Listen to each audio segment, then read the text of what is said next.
नमस्कार, मैं जितेंद्र चतुर्वेदी। बांग्लादेश में हड़कंप मचा हुआ है। सवाल उठता है क्यों? तो उसे जानने समझने के लिए थोड़ा पीछे चलना पड़ेगा, क्योंकि ये कहानी जो है ये शुरू होती है प्रधानमंत्री नरेंद्र मोदी से। अब हुआ क्या?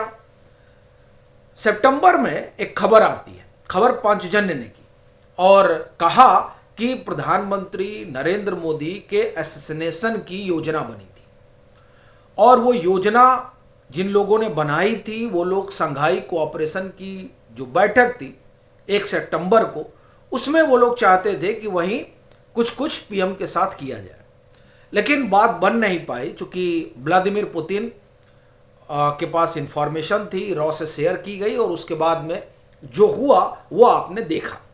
लेकिन बड़ी चीज़ ये है कि उसके बाद से बांग्लादेश में कई सारे जो एजेंट हैं वो खबर आ रही है कि वो डेड पाए जा रहे हैं और ये इसने जो है वहां पर माहौल खासा गर्मा दिया। अच्छा, क्या है कि बांग्लादेश इस समय एक तरह से कहा जाए कि जो इंटेलिजेंस एजेंसियां हैं उनकी आरामगाह बना हुआ है, वो सभी वहां एक्टिव हैं।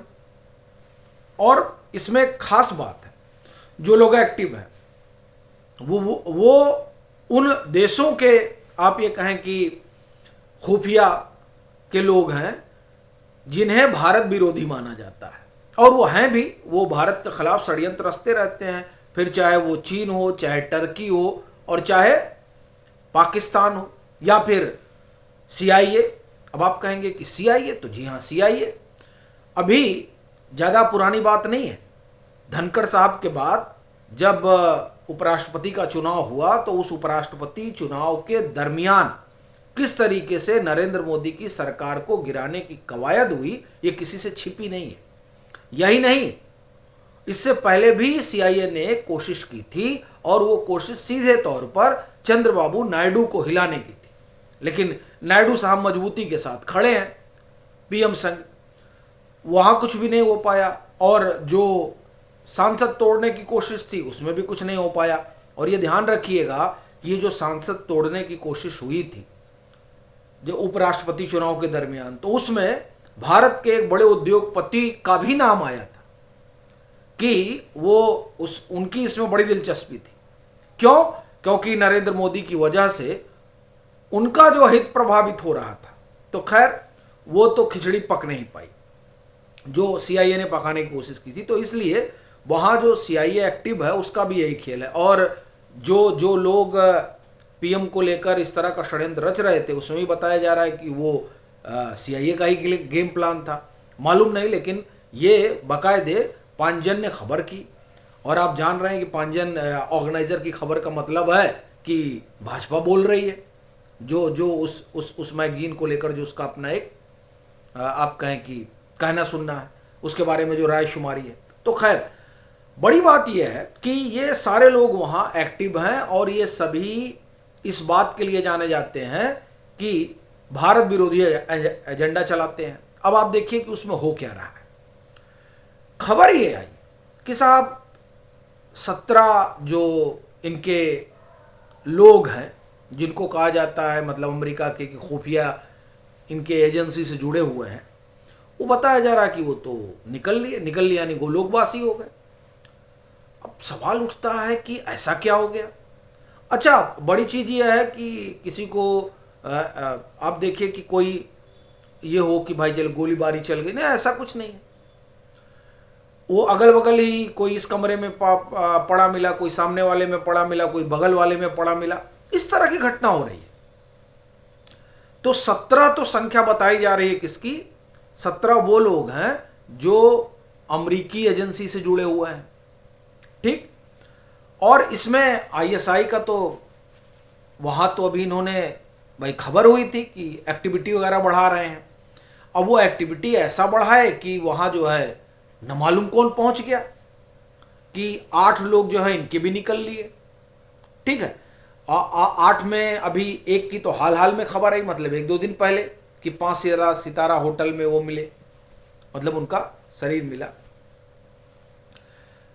और सिर्फ आईएसआई नहीं है, उसमें टर्की के भी हैं, 5-6 लोग बताए जा रहे हैं, और आईएसआई के संभवतः 8 हैं, टर्की के 6 हैं और अमेरिका वाले 17 हैं। अब अगर आप इस तरह से जोड़ें तो ये तो बड़ी भारी संख्या हो गई, इस लिहाज से भी कि कितने सारे वहाँ जो है जासूस एक्टिव हैं, कि इतने तो नहीं रहे, ये बड़ी चीज़ है। लेकिन इसका मतलब ये हुआ कि बांग्लादेश में कई एजेंसियां जो हैं वो अपना काम धाम कर रही हैं, और वो जाहिर सी बात है कि वो काम धाम किसके खिलाफ कर रही हैं, उसमें कुछ कहने सुनने के लिए बचा नहीं है कि भारत के खिलाफ कर रही हैं। अब भारत के खिलाफ एजेंसियां लगी क्यों हैं, ये एक बड़ा सवाल है कि आखिर में उनका क्या हित है। भाई देखिए, नरेंद्र मोदी सरकार से जाएंगे, कोई और आएगा, ठीक है, ऐसा तो है नहीं कि जो है आप जिसको चाहेंगे उसको बिठाएंगे, यहां तो बाकायदे चुनाव होगा।